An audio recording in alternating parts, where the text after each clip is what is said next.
Bismillahirrahmanirrahim. Assalamualaikum warahmatullahi wabarakatuh.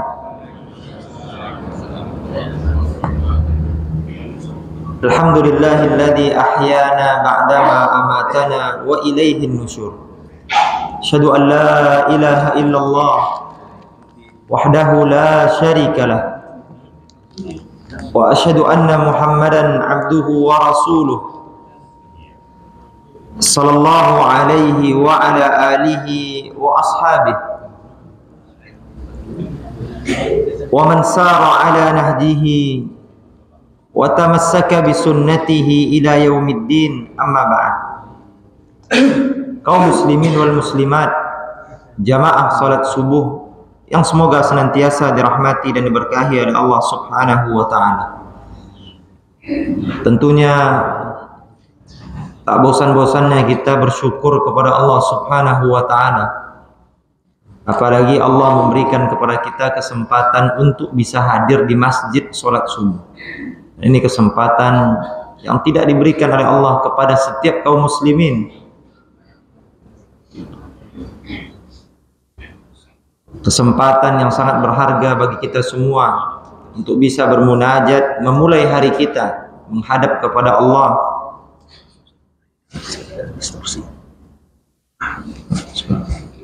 Salat berjamaah, yang mana salat subuh ini merupakan salat yang paling berat bagi seorang munafik. Mudah-mudahan Bapak Ibu, hadirnya kita ke masjid ini, Allah Subhanahu wa taala jauhkan kita dari sifat kemunafikan. Menjadi seorang mukmin sejati, sehingga hidup kita di dunia ini bisa selamat, menjadi orang-orang yang beriman kepada Allah. Dan insya Allah dengan duduknya kita sejenak menjelang waktu syuruk, apalagi duduknya di majelis ilmu, Nabi kita yang mulia mengatakan dalam sebuah hadis, majtama'a qaum, tidaklah satu kaum itu berkumpul fi baitin min buyutillah, di salah satu rumah dari rumah Allah, yaitu masjid, yatluna kitab Allah, mereka baca Al-Quran, kitab Allah, wa yatadarasunahu bainahum, kemudian mereka tadarus, pelajari apa yang mereka baca. Di pengajian-pengajian Bapak Ibu, tentunya yang dibacakan adalah qala Allah wa qala Rasul, Al-Quran dan hadis. Tidak mungkin juga di situ tidak dibawakan Al-Quran dan hadis. Mustahil. Kalau ada seandainya satu pengajian di situ tidak diucapkan atau dibacakan Al-Quran atau hadis, berarti ini bukan pengajian. Karena Nabi mengatakan mereka pelajari Al-Quran yang mereka baca, walaupun hanya satu ayat, mereka kaji, mereka pahami, kemudian mereka usaha untuk mengamalkannya. Nabi mengatakan illa nazalat alaihimus sakinah, melainkan Allah berikan kepada mereka itu ketenangan hidup. Dan ini yang kita cari Bapak Ibu, ketenangan hidup, kedamaian, ketentraman. Tak ada gunanya harta yang berlimpah ruah kalau hidupnya tak tenang, gelisah, dikejar-kejar sama orang, hatinya tidak tentram. Maka kalau ingin mencari ketenangan hidup, rajin-rajin hadir ke masjid. Kalau bisa baca Quran di masjid, pelajari, termasuk juga majelis-majelis ilmu yang di sana dibacakan Al-Quran kemudian dikaji. Wa ghasyiyatuhumur rahmah, Allah juga akan berikan rahmat, Allah kucurkan rahmat kepada mereka. Kasih sayang Allah diberikan kepada orang-orang yang mau duduk di masjid, baca Al-Quran, kemudian mereka pelajari. Dan ini juga yang kita cari Bapak Ibu. Kalau Allah sudah memberikan rahmat, maka insya Allah, kalau sudah sayang Allah kepada kita, apapun yang kita minta, yang kita inginkan, Allah berikan. Yang penting mendekat dulu kepada Allah. Mudah bagi Allah untuk melakukan segalanya. Kemudian yang ketiga, wahaffathumul malaikah, berikan naungan melalui para malaikat Allah. Dan ini juga yang kita cari dalam kehidupan ini, perlindungan.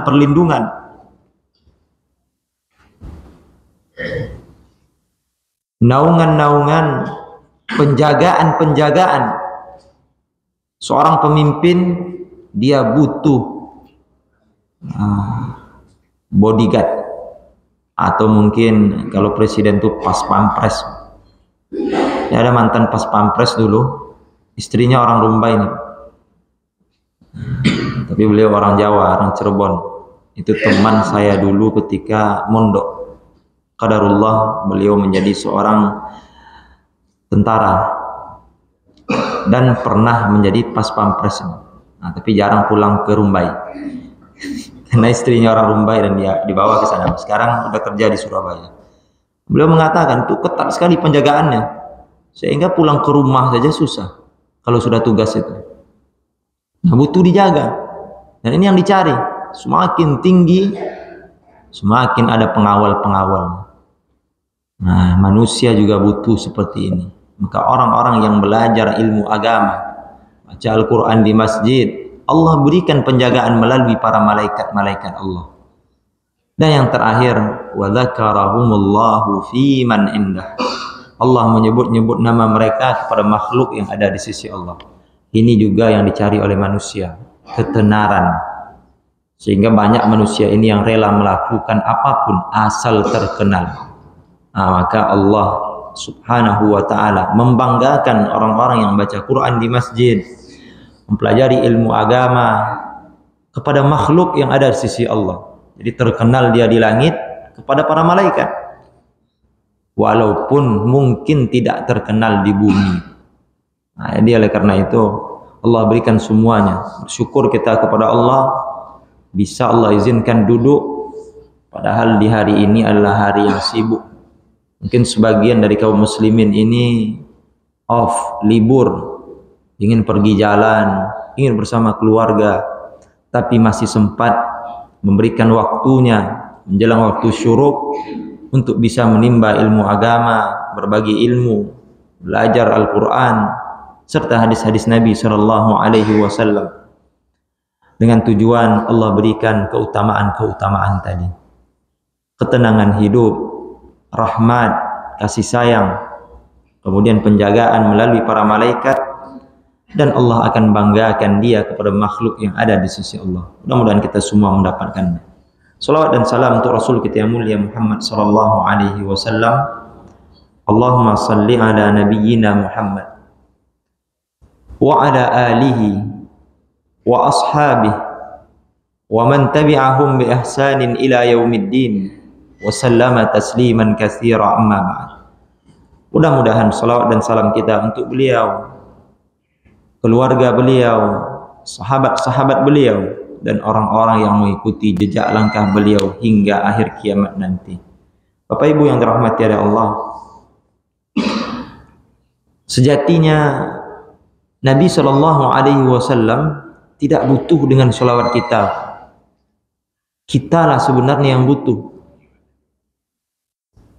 Karena ketika kita bersolawat kepada Nabi sekali saja, man shalla alayya salatan, siapa yang bersolawat kepadaku sekali, kata Nabi sallallahu alaihi wasallam, sallallahu alaihi biha asra, atau kama qala Nabi, Allah akan bersolawat kepadanya 10 kali. Kebaikan diberikan kepadanya 10 kali lipat. Dan Nabi sangat berbahagia ketika itu, bahwa umatnya kalau bersolawat kepadanya, Allah berikan pahala yang begitu banyak. Karena Allah dan para malaikat sudah bersolawat kepada Nabi. Nah, jadi sejatinya kita yang butuh. Jangan dikira Nabi itu butuh doa dari kita. Nabi sudah dijamin surga baginya. Jadi perbanyak solawat kepada Nabi, kembali kepada kita. Innallaha wa malaikatahu yusalluna 'alan nabi. Sesungguhnya Allah dan para malaikat-malaikat Allah berselawat kepada Nabi. Ya ayyuhalladzina amanu, wahai orang-orang yang beriman.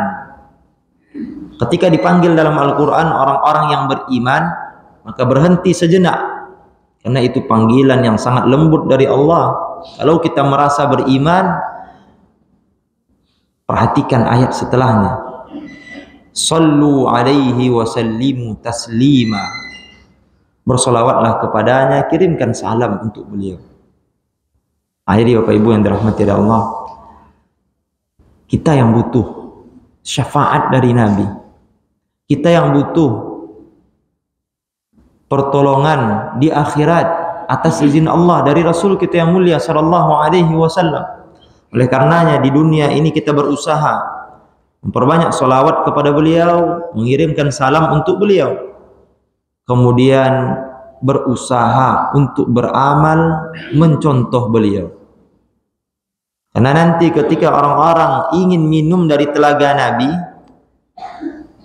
diusir oleh para malaikat. Kemudian Nabi mengatakan, itu umatku.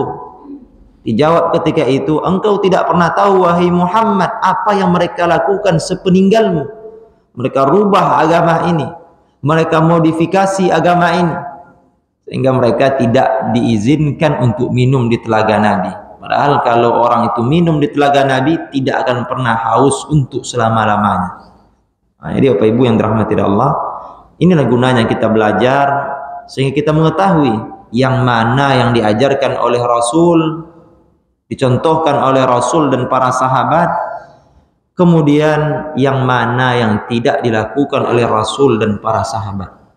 Nah, jadi tidak sesuka hati saja Bapak Ibu untuk beramal ini. Cukup agama ini sudah sempurna.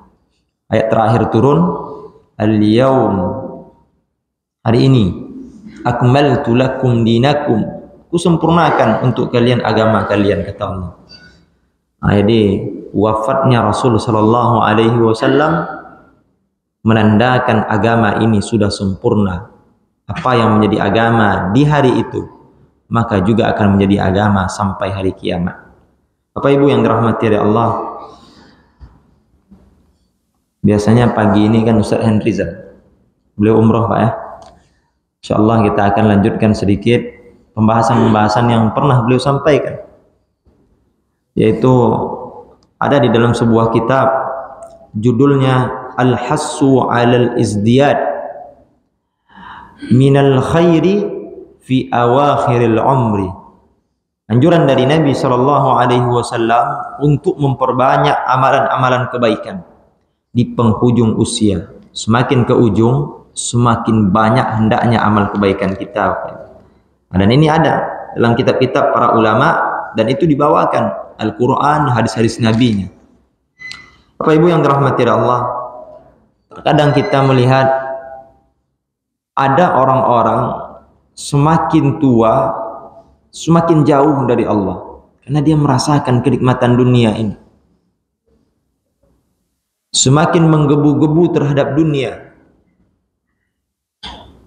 semakin Allah bukakan kepadanya dunia, semakin dia menjauh kepada Allah. Dan ini yang dikhawatirkan oleh Nabi SAW. Ketika dunia dibentangkan kepada umatku, kata Nabi, hal ini yang dikhawatirkan oleh Nabi. Sebelum dia diberikan dunia, dia kenal dengan Allah. Tapi ketika diberikan dunia, dia mulai lupa kepada Allah. Dan ini pernah terjadi di zaman dahulu. Qarun sebelum dia kaya Bapak Ibu, dia rajin taat kepada Allah, beribadah kepada Allah, kemudian meminta untuk didoakan kepada Nabi di masanya untuk menjadi orang yang kaya raya. Diberikan oleh Allah, mudah bagi Allah. Bahkan sampai hari ini kalau kita gali di Rumbai ini, mungkin ada penggalian-penggalian minyak dan sebagainya, itu kalau jumpa benda di bawah, ini harta Qarun. Ini harta Qarun. Emang sejak kapan Qarun itu tinggal di Rumbai? Tak pernah. Kecuali mungkin ada namanya Qarun di sini. Tapi tetap itu harta Qarun. Ini bukti betapa kayanya Qarun di zaman itu. Dimanapun biqa ardi ini, dunia ini, ada yang tertimbun di bawah, itu harta karun. Allah bentangkan. Tapi sejak dia diberikan itu, dia lupa kepada Allah Subhanahu wa ta'ala. Sebelum dia punya jabatan, rajin. Tapi ketika diberikan jabatan, mulai dia lupa kepada Allah. Nah, banyak orang seperti ini. Maka diingatkan oleh para ulama, babul hassi alal izdiyad, anjuran untuk menambah kebaikan, minal khair, kebaikan-kebaikan yang banyak, fi awakhiril umri, di penghujung usia kita. Semakin ke ujung, hendaknya semakin banyak ketaatan kita kepada Allah. Bapak Ibu yang dirahmati Allah, Allah Ta'ala berfirman dalam Al-Quran, A'udzubillahi minasyaitonir rajim. Awalam nu'ammirkum ma yatadzakkaru fihi man tadzakkara wa ja'akumun nadhir. Kata Allah dalam Al-Quran, bukankah kami telah memanjangkan umurmu dalam masa yang cukup untuk berfikir bagi orang yang mau berfikir. Wa ja'akumun nadhir, dan bukankah telah datang kepadamu pemberi peringatan. Ini yang dikatakan oleh Allah. Jadi semakin Allah berikan kepada kita umur, Bapak Ibu, ini adalah kesempatan. Modal terbesar kita dalam hidup ini adalah umur. Umur inilah modal terbesar kita dalam hidup. Banyak pun harta kita, Bapak Ibu, tapi tak ada umur, tak ada juga gunanya.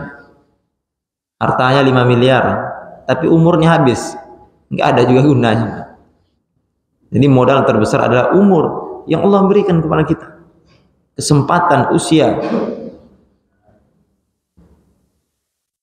Maka oleh karena itu, ada yang mengatakan umur ini adalah al-ahwal, satu keadaan di mana Allah berikan kepada seseorang untuk menambah kebaikan. Inilah umur. Jadi kalau kita bertanya kepada orang, sudah berapa umurnya Pak? Itu maknanya sudah berapa banyak kebaikan yang dilakukan. 40 tahun. Sudahkah selaras 40 tahun itu dengan kebaikan yang dia lakukan? Orang yang dipanjangkan umurnya, sebagaimana yang sering kita minta Bapak Ibu, ya Allah panjangkan umur. Bukan berarti usianya bertambah, tapi maknanya adalah sebagian ulama mengatakan manfaatnya bertambah. Si A dengan si B sama-sama umurnya 40 tahun, tapi si A sudah memberikan banyak untuk dirinya, keluarganya, masyarakatnya, dan orang-orang sekitarnya. Sedangkan si B justru menyengsarakan orang-orang sekitarnya. Maka inilah makna usia atau umur yang bermanfaat, panjang umur. Sehingga ketika ia diwafatkan oleh Allah, orang-orang masih menikmati manfaat dari umurnya. Imam An-Nawawi, salah satu kitab yang sering kita bahas di waktu maghrib, usianya cuma 40 tahun Bapak. Tapi manfaat dari 40 tahun umurnya tersebut sampai hari ini. Betapa banyak kitabnya yang dipakai. Arba'in An-Nawawi, Riyadhus Shalihin, kitab-kitab syarah yang lainnya, yang menjadi kitab-kitab rujukan para penuntut ilmu di seluruh dunia. Oleh karena itu, umur itu adalah berapa manfaatnya. Nah, jadi kalau seandainya kita ini berbangga bertambahnya umur, justru yang kita perhatikan adalah sudahkah bertambah manfaat yang kita berikan pada orang sekitar kita, lingkungan kita, terlebih lagi kepada diri kita sendiri. Sudahkah bertambah amal ibadah yang kita lakukan karena bertambah usia kita? Nah, jadi jangan sampai ketika bertambah umur kita berbahagia, apalagi sampai merayakannya, tapi kita lupa tak ada penambahan sedikit pun Bapak Ibu, manfaat untuk kita apalagi orang lain. Nah, maka oleh karena itu perhatikan umur, maknanya adalah manfaat. Seberapa banyak manfaat yang telah kita berikan pada diri dan orang-orang sekitar kita. Maka Allah katakan, bukankah kami telah memanjangkan umurmu dengan masa yang cukup? Nabi mengatakan dalam sebuah hadis, a'maru ummati ma baina sittina wa sab'in. Umur umatku ini berkisar antara 60 sampai 70 tahun. Wa aqalluhum man yajuzu dzalik, dan sedikit yang bisa melebihi dari 70 tahun itu, tak banyak. Ini umur umat Nabi, atau kama qala Nabi. Ketika masuk usia 60, ini sudah peringatan terakhir. Bahkan disebutkan oleh para ulama, an-nadhir di sini maknanya adalah uban. Ada yang mengatakan waja'akumun nadhir, maknanya adalah datang peringatan, yaitu Rasul yang diutus. Maka ketika kita bercermin sudah melihat uban, Bapak Ibu, berarti sudah ada peringatan. Nah, ini yang dimaksudkan. Sehingga keluarlah pendapat-pendapat para ulama, tak boleh kita merubah warna uban itu ke warna hitam. Karena kalau dia merubah ke warna hitam, dia tidak akan merasa teringatkan. Seolah-olah muda terus. Masih muda nih, padahal usianya ada 50 tahun. Beberapa hari yang lalu saya berjumpa dengan salah seorang orang tua, usianya 62 tahun. Tapi karena beliau itu dulu sekolahnya olahraga di Rumbai ini, kalau beliau cerita, sekolah olahraga Pak. Jadi beliau tuh latihan fisik sering. Itu kalau kita lihat sekilas seperti usia 40-an lebih, menjelang 50, 48, masih luar biasa. Nah, beliau sangat berbangga. Jadi punya tetangga, ini tinggal di Panam. Saya mampir ke sana, berjumpa dengan beliau. Dia cerita, itu tetangga depan tuh ada ibu-ibu. Anaknya sudah besar-besar. Jadi pertama kali beliau bekerja, kata bapak itu, dia manggil adik sama saya. Emang udah tua lah. Nah, setelah kenalan-kenalan, saya tanya, rupanya umurnya baru 50 lebih sedikit. Nah, ibu tadi, tapi tampaknya udah tua katanya. Sehingga dia manggil adik sama saya, kata bapak ini. Nah, ketika itu bapak pun mengatakan, oh jauh di bawah saya, Bu. Saya udah 62. Kaget ibu tadi, Bapak. Udah 62. Akhirnya sekarang ibu itu manggil Pak D sama dia. Dan beliau bangga sekali. Karena apa? Orang mandang dia ini masih muda. Dari usianya, dari tampangnya masih muda. Padahal usianya sudah 62. Nah, seolah-olah dia ini belum sampai 50. Luar biasa. Nah, yang anehnya, beliau merasa muda terus. Dan seluruh apa yang beliau kerjakan di masa mudanya sampai sekarang pun masih dilakukan. Suka nongkrong, begadang malam, ya. Dan ini diceritakan. Masih hobi juga ya melakukan sebagian maksiat-maksiat. Datang ke kafe-kafe yang nauzubillah. Pokoknya jiwa mudanya, dan beliau bangga dengan itu. Nah, ketika masuk waktu sholat, saya ajak, Pak, yuk sholat ya Pak, dah azan orang. Lanjutlah dulu. Lagi loma, isapan rokoknya masih enak ini. Jadi beliau merasa terus, Bapak Ibu, tak ada tua-tuanya. Padahal sudah lewat masanya. Bahkan para ulama membagi usia ini menjadi 3. 0 sampai 20. 21 sampai 40. 41 sampai 60. Masa remaja, masa pemuda, dan masa dewasa atau tua. Lewat daripada 60 itu, masuklah masa tua. Dan Nabi sudah ingatkan, usia umatku ini berkisar antara itu. Nabi wafat usia 63 tahun. Itu kalender hijriahnya Bapak Ibu, bukan masehinya. Jadi kalau ada orang zaman sekarang mengatakan Berapa umurnya Pak? 63 tahun. Sama umur Nabi. Nabi itu bukan 63 tahun hitungan Masehi, Hijriyah. Lebih kurang 60 sampai 61 kalau dikonversi ke Masehi. Nah, jadi jangan ngaku-ngaku umur kita sama umur Nabi kalau 63 hitungan kita pakai Masehi. Nah, udah lewat. Allah berikan kesempatan. Nah, maka mestinya kita sadar. Abu Bakar juga seperti itu. 63 tahun Allah wafatkan. Nah, maka peringatan-peringatan ini seperti tadi Uban, Asy-Syaib, Uban, itu sudah peringatan dari Allah kepada kita. Engkau sudah tua, sudah berumur, perbanyaklah mendekat kepada Allah. Jangan sampai seolah-olah kita ini muda terus. Boleh saya semangat muda, tapi memikirkan untuk masa depan. Semangat muda itu boleh. Nah, tapi jangan sampai selera juga sama anak muda. Biasanya kalau udah 40 tahun tuh udah mikir-mikir. Di bawah 40 tahun makannya itu pakai nafsu. Ada durian, makan terus. Tapi kalau udah 40 tahun ke atas itu makai otak lagi. Ini kalau saya makan kolesterol, kalau saya makan asam urat, itu udah mulai bekerja otaknya.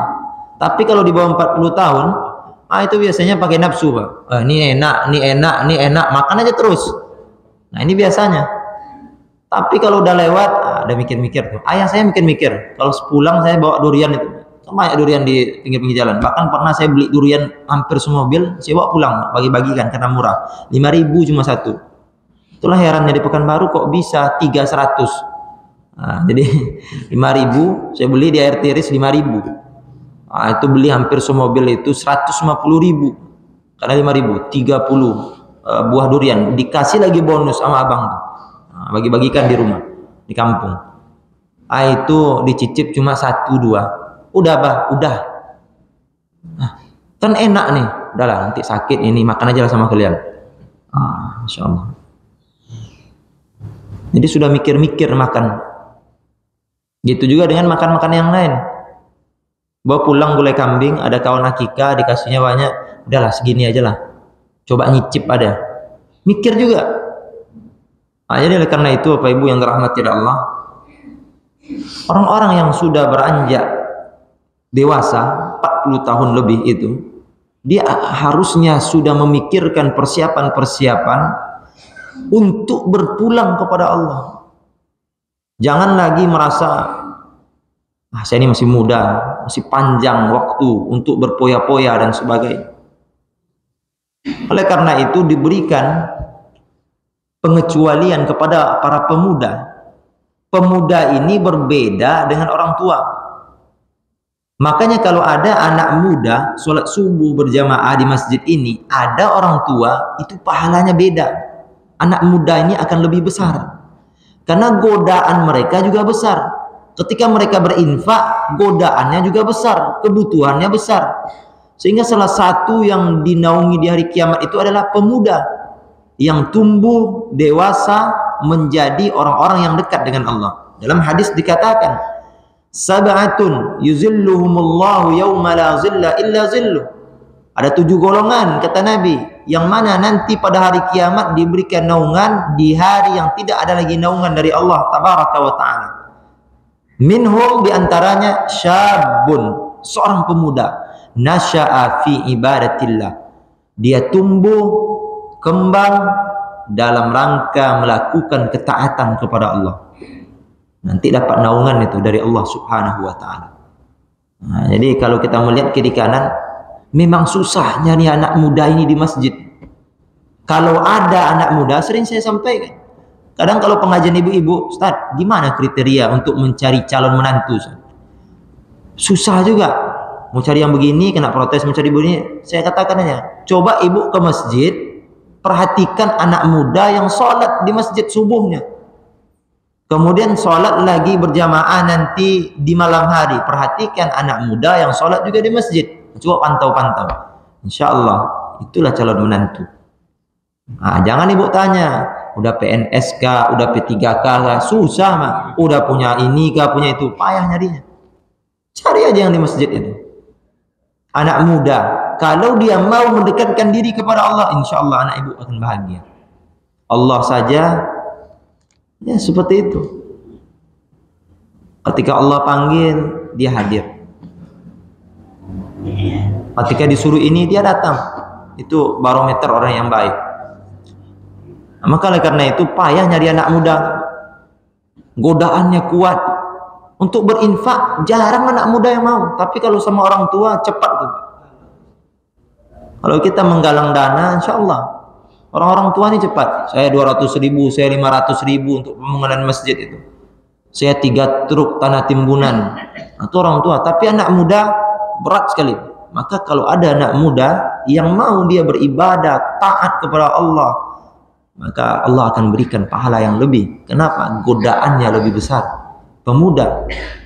Nah, sehingga ketika dia tumbuh besar, jadi seorang pemuda yang taat kepada Allah, syabun nasya'a fi ibadatillah, maka insya Allah di usia dewasanya dia akan dekat dengan Allah karena terbiasa.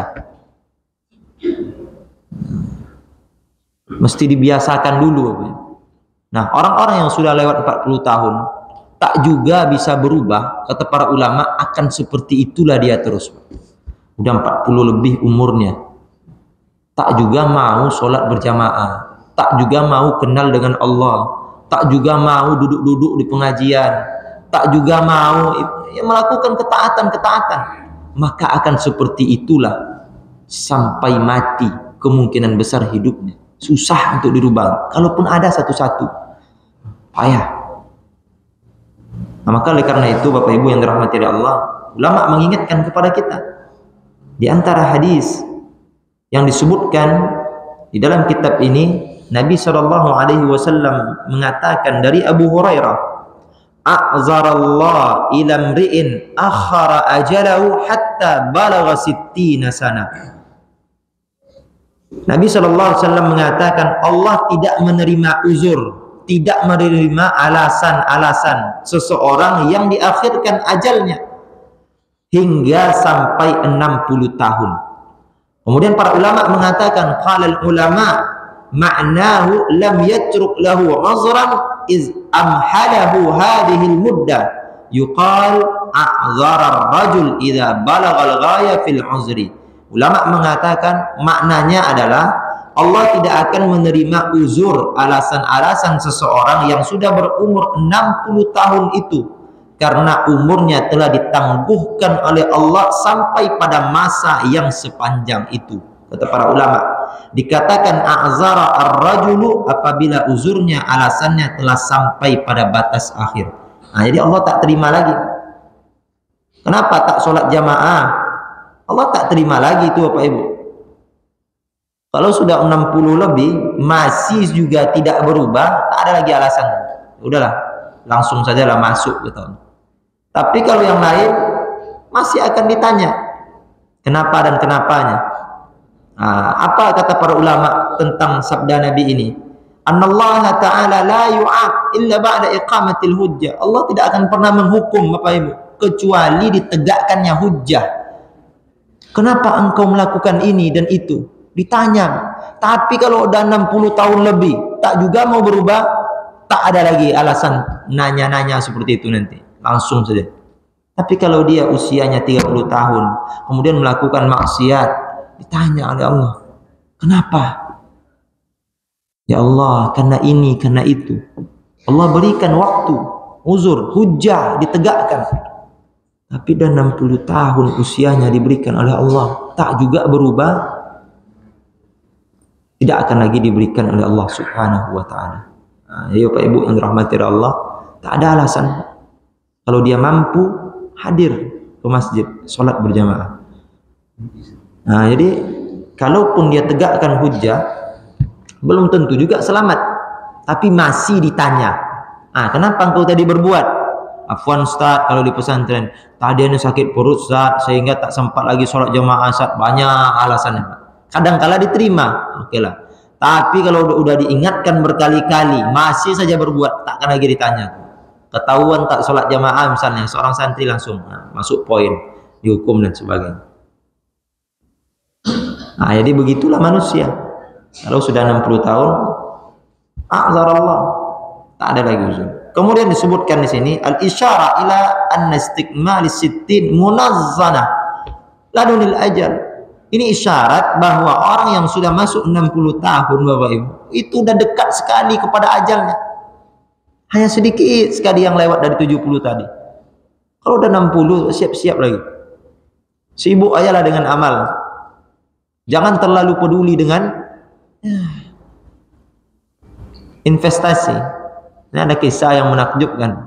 Ada seorang bapak menikah dengan istri kedua. Istri pertama meninggal, qadarullah, menikah dengan istri kedua, masih muda, anak tamat SMA, 17 tahun.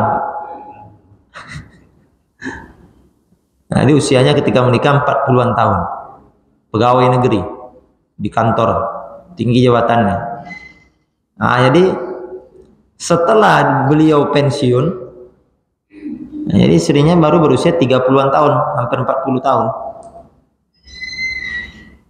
Kemudian lewat 60 tahun dan sebagainya, dia berpikir terus bagaimana aset-asetnya itu bisa terjual. Kemudian dia pergi umroh, dia nikmati aset-asetnya. Karena pola pikirnya sudah sampai di situ. Dia sudah selesai investasi. Nah, istrinya yang masih muda ini menghalangi terus. Nggak usah dijual kebun bang, nggak usah dijual ini bang, nggak usah dijual ini. Bingung nih bapak. Kemudian bertanya ke saya. Baru jumpa orang yang usia pernikahannya lebih dari 20 tahun. Bingung juga ini. Jadi bapak inginnya apa? Konsultasi lah. Ibu inginnya apa? Begini. Maka saya sampaikan, tak akan pernah selaras. Di masa usia bapak ini ingin menikmati. Karena pensiun. Nikmatilah hartanya. Dijual ini, nikmati. Makan ini, makan itu. Dia pengen nikmati saja. Jalan ke sini, healing-healing sedikit-sedikit, ngilangin suntuk, udah capek bekerja. Lagi di dinas, pemerintah, sibuk ini, sibuk itu. Nah, sekarang masanya pensiun dan sebagainya. Menikmati, ingin umroh lah, ingin ini.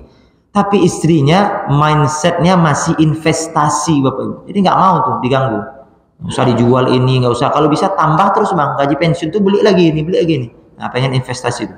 Nggak akan pernah sinkron karena memang masanya belum masa menikmati, masih masa investasi. Pengen rumah direnov lagi, pengen ini lagi, semuanya pengen investasikan aja, beli ini, beli emas, beli itu. Sedangkan suaminya ingin menikmati, jualah ini, jualah itu, kita pergi umroh, kita nikmati. Kan berbeda. Tapi kalau sekupu nikahnya seusia, seumur lah, nggak jauh-jauh beda, itu masih bisa pola pikirnya sama. Kalau masih sama-sama muda, 40 tahun masih sama-sama semangat. Pengen jalan ke sana misalnya, pengen ngabiskan ini, pengen beli ini, sama. Mindsetnya sama. Ini nggak berbeda jauh, kata bapak tuh. Setelah istrinya pergi, dipanggil lagi anak. Baru saya menyesal sekarang menikah dengan anak muda. Dulu enak sih katanya. Masih anak-anak, sekarang baru tahu saya menyesal. Nah, itu kata bapak, tak ada yang perlu disesali pak, anak pun sudah besar-besar. Nah, itulah payah juga untuk menikmati ini, menikmati itu, istri menghalangi. Kalau saya tetap lakukan, merajuk, kata beliau. Nah, ungkapan ini bapak ibu pelajaran besar bagi kami. Saya ketika itu ada sama teman. Nah, saya sampaikan ke teman, maka besok seandainya antum nikah, carilah yang sekupu, setara. Jangan cari sesuatu yang tidak di level kita. Ini pelajaran penting. Besok akan menyesal. Tawa teman tadi kan, ya udahlah, kita pulang lagi. Insya Allah kata beliau, kalaupun saya sudah tua, takkan saya cari anak-anak muda. Sekarang iya, tapi coba besok katanya. Nah, jadi itu udah nampak. Bapak tuh temenung, dia mau pergi umrah, tanahnya luas, mau dijual, istrinya marah. Mau pergi umrah, kata beliau kalau bisa, saya belum berhaji, mau haji plus. Haji plus itu kan tak mahal-mahal juga, berkisar sekitar 200 sampai 300 juta, masih bisa kata beliau. Hartanya masih banyak. Tapi kata istrinya, enggak usah lah bang, daftar aja lah kita haji. Nah, kalau anak daftar haji, kata beliau, 65 tahun, tambah 20 tahun, umur kapan berangkat? Kalau dia iya, umur 60-an tahun, bisa berangkat. Aduh, mau haji plus tak bisa juga, haji furoda apalagi. Mau umroh pun payah. Temenung saya. Emang semua harta bapak setorkan ke istri, kata anak. Itulah masalahnya Ustaz. Awak sayang-sayangnya sama istri yang muda nih. Semua dikasih. Tak ada satupun yang saya simpan sendiri. Nah, kecuali motor itulah. Kata beliau. Motor itu kalau dijual Pak, jangankan pergi umroh Pak. Ke Malaysia ya tak cukup tuh Pak. Sekarang baru menyesal Bapak Ibu. Dia ingin beribadah. Ingin nyumbang ke masjid. Ingin menikmati apa yang selama ini beliau cari. Tapi tak bisa. Nah, begitulah orang-orang yang ingin mendekatkan diri kepada Allah. Maka terakhir saya sampaikan Pak, cukup hadir ke masjid, sholat jamaah, zikir di masjid, baca Quran, hadiri wirid-wirid pengajian. Insya Allah ketenangan Bapak dapatkan. Sering-sering minta kepada Allah Subhanahu wa Ta'ala umrah. Insya Allah Allah antarkan Bapak umrah. Kalaupun tak dari harta Bapak, ada nanti orang yang akan mengumrahkan. Dan terbukti itu Bapak Ibu. Pulang ponakannya alhamdulillah berduit. Tuh, gimana kalau kita daftar umrah tuh? Ada tanah pembagian tuh. Kalau tanah kata orang Kampar, tanah soko. Sebenarnya tak boleh dijual, tapi kalau udah sepakat untuk dijual, warisan-warisan dari nenek itu boleh dijual. Dijual, berangkat umrah. Itu permintaan beliau. Karena tadi beliau mulai rajin ke masjid, susah juga ngikutin pola pikir istrinya yang masih muda. Udah, dia fokus saja ibadah lagi. Fokus ibadah. Allah antarkan. Alhamdulillah. Di akhir tahun 2023 kemarin, beliau menginjakkan kakinya di Makkah. Kata beliau, kalau bisa, ngilang-ngilang dari travel. Saya nggak mau pulang katanya. Cuman nggak bisa Pak. Paspor ditahan sama travel. Nah, itu kisah Pak, luar biasa. Nah, jadi, terkadang ada orang-orang yang memang sudah memikirkan itu. Akhirat dia pikirkan. Dia ingin berbekal yang banyak. Tak lagi peduli dengan kenikmatan-kenikmatan dunia yang terlalu jauh. Dia menikmati secukupnya. Dia lebih ingin mendekatkan diri kepada Allah, ingin banyak-banyak investasi, berinfak untuk akhirat saja. Nah, dan itu akan ada masanya Bapak Ibu. Maka oleh karena itu, kalau kita tidak terbiasa, tak terbiasa kita hadir ke masjid, apalagi udah lewat 40 tahun, menjelang 60 tahun, itu kata para ulama akan seperti itu terus. Susah tuh diajak ke masjid. Tak dibiasakan misalnya sholat sunnah, susah juga itu. Tak terbiasa membaca Al-Quran, susah juga itu apa ya? Apalagi ini menjelang Ramadan.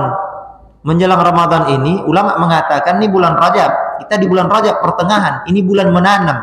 Rajabun mudhar kata orang Arab. Bulan tempat di mana kita menanam. Sya'ban tempat di mana kita menyiram, memupuk. Ramadan di mana kita akan memetik hasilnya. Maknanya adalah kalau di Rajab tidak kita biasakan amal baik, puasa sunnah, kemudian juga berinfak, baca Al-Quran, mulai sholat malam lagi, walaupun 2 rakaat 1 witir, 4 rakaat 3 witir, tidak dibiasakan dan tidak dipupuk terus di bulan Sya'ban, maka di Ramadan akan terasa berat. Itu puasa akan terasa berat sekali. Lewat kotak infak setiap malam itu terasa berat sekali memasukkan uang ke dalamnya atau harta yang kita miliki. Untuk sholat tarawih malam apalagi, lagi kalau di sini sholatnya agak panjang mungkin lebih lagi. Kalau tidak dibiasakan, maka Rajabun Mudhar di mana bulan kita mulai kembali untuk menanam, tanam, pupuk, siram sehingga kita petik hasilnya nanti. Quran mulai dibaca lagi. Tadi malam saya tertidur Pak, mendengar podcast Kasih Solusi. Kasih Solusi nama podcastnya, itu ada cerita orang-orang yang hijrah di sana. Itu kata beliau, di antara kisahnya yang luar biasa menakjubkan, usianya belum tua, abang itu. Beliau itu glamor sekali hidupnya. Tapi ketika satu saat beliau temenung suatu saat beliau pulang ke rumah keringat dingin. Nah, saya tertidur setelah itu karena sudah malam kan. Jadi hidup handphone itu hampir habis baterai lah semua, udah merah. Terbangunlah, masih hidup. Nah, 1 jam lebih. Di antara cerita yang sempat didengarkan, beliau pulang ke rumah hatinya gelisah. Kenapa? Sholat pun tak pernah. Bahkan Jumat pun tak mau. Di masa mudanya sibuklah ke klub-klub dan sebagainya dan bekerja di sana, di pub-pub katanya. Nah, sampai suatu titik beliau jenuh ketika melihat anaknya, dan peringatan yang dia dapatkan adalah lewat anaknya.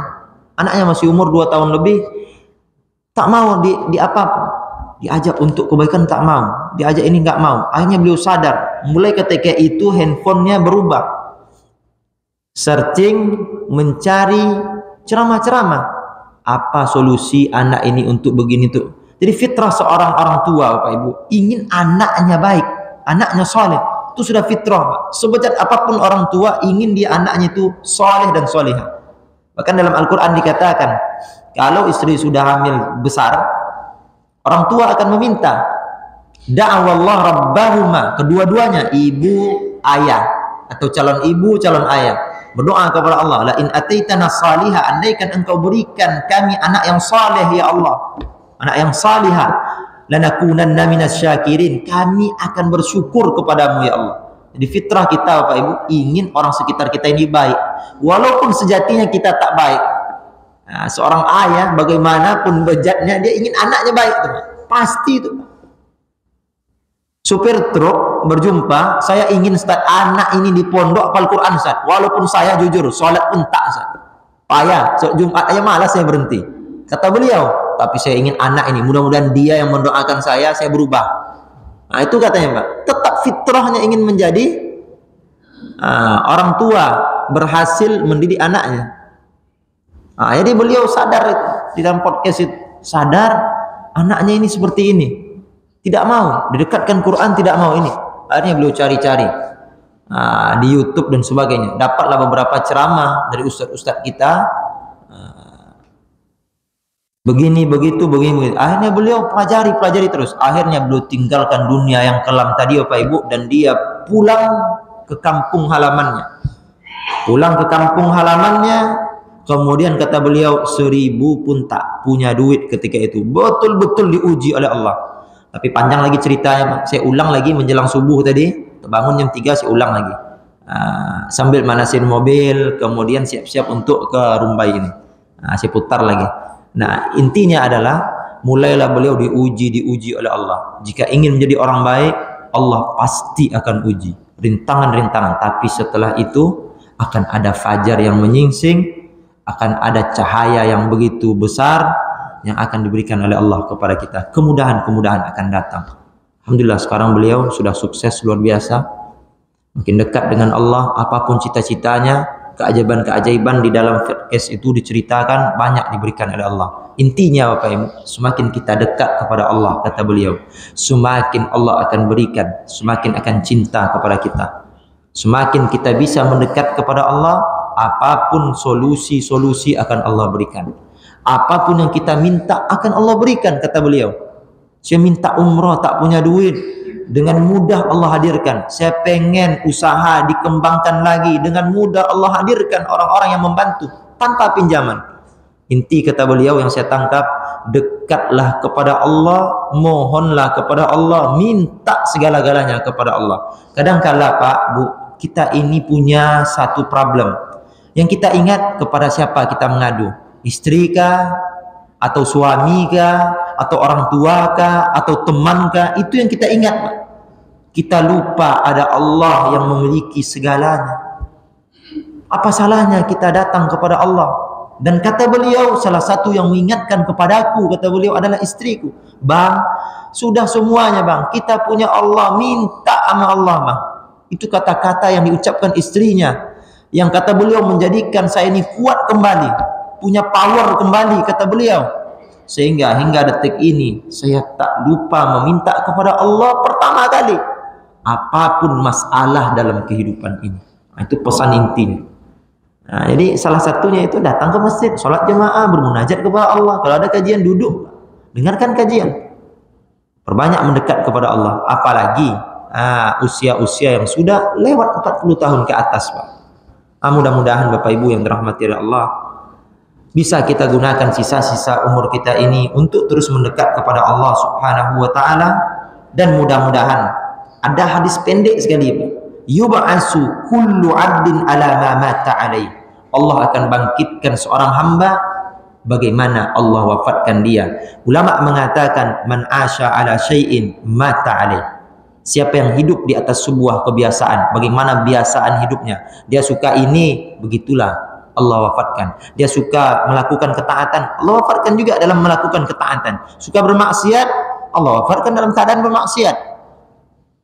Wa man mata ala syai'in bu'isa alaih. Dan siapa yang diwafatkan dalam satu kondisi, bagaimana ia diwafatkan, Allah bangkitkan sebagaimana Allah wafatkan dia. Mudah-mudahan Bapak Ibu, kebiasaan hidup kita ini senantiasa berada di radar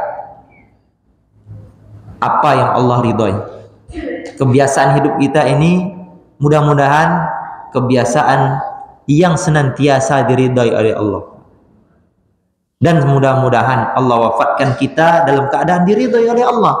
Irji'i ila rabbika radiyatan mardiyah. Pulanglah engkau wahai hamba dalam keadaan diridhai oleh Allah. Ini yang kita cari.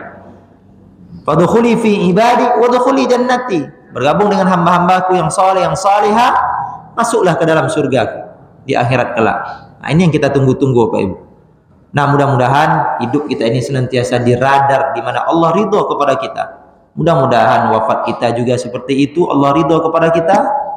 Kemudian husnul khatimah dan akhirnya masuk ke dalam surga Allah. Barakallahu fikum. Mudah-mudahan kajian kita bermanfaat. Terlebih lagi untuk kami Bapak Ibu. Usia saya belum sampai 40 Bapak Ibu. Mudah-mudahan bisa menjaga usia pemuda ini. Kadang-kadang saya melihat ke kiri ke kanan sama dengan saya umurnya. Tapi alhamdulillah Allah izinkan saya sholat di masjid. Allah izinkan masih membuka Al-Quran. Ini nikmat yang sangat besar. Walaupun kadang-kadang Masya Allah beliau itu sudah pakai Fortuner, awak masih pakai Sigra. Kadang-kadang saya berpikir juga, tapi ya sudahlah, dia tidak Allah izinkan untuk sholat di masjid, saya Allah izinkan untuk sholat di masjid sampai syuruk, lebih dari dunia dan seisinya. Alhamdulillah. Kadang-kadang ada juga, Masya Allah rumahnya udah besar sekali, kita masih punya rumah tipe 38, beliau sudah tipe 70. Jadi ada juga. Tapi ketika kita melihat nikmat yang lebih besar daripada itu, alhamdulillah Allah berikan istri yang salihah, dikala istrinya buka-buka aurat. Maka di situ munculnya rasa syukur. Jadi perlu kita banyak-banyak melihat apa yang sudah Allah berikan kepada kita, Pak Ibu. Kesempatan, amal-amal yang Allah mudahkan untuk kita semua. Anak-anak yang baik, anak-anak yang saleh, salihah. Ini nikmat yang besar. Teman-teman yang baik-baik sekeliling kita. Mudah-mudahan kajian kita sekali lagi bermanfaat untuk kita semua Bapak Ibu. Lebih dan kurang kami mohon maaf. Setelah ini bisa kita sholat syuruk. Billahi taufiq wal hidayah. Wassallallahu ala nabiyyina Muhammad. Subhanakallahumma wa bihamdika asyhadu an la ilaha illa anta astaghfiruka wa atubu ilaik. Assalamualaikum warahmatullahi wabarakatuh.